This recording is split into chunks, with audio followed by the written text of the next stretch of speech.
Okay guys, ito yung X-backhoe, excavator na ginagawa ko.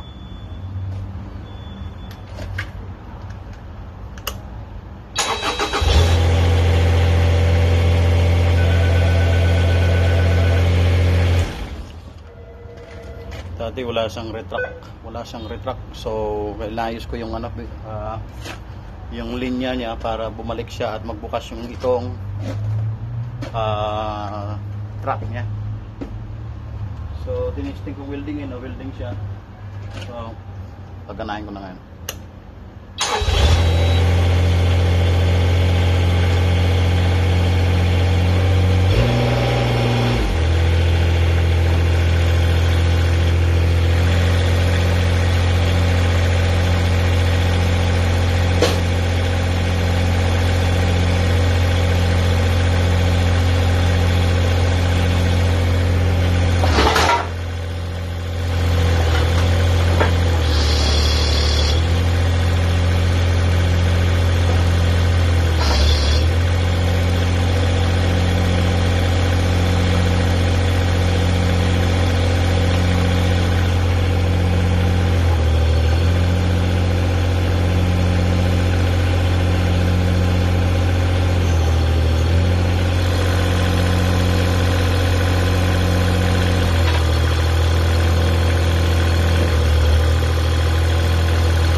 Nag-retract na. So wala na siyang problema. Ibig sabihin tagumpay yung welding ko. So nag-retract at saka nagbukas na yung ano niya, pinakagulong niya. So linis na lang to. Back to business. Okay guys, see you on the next video. Thank you.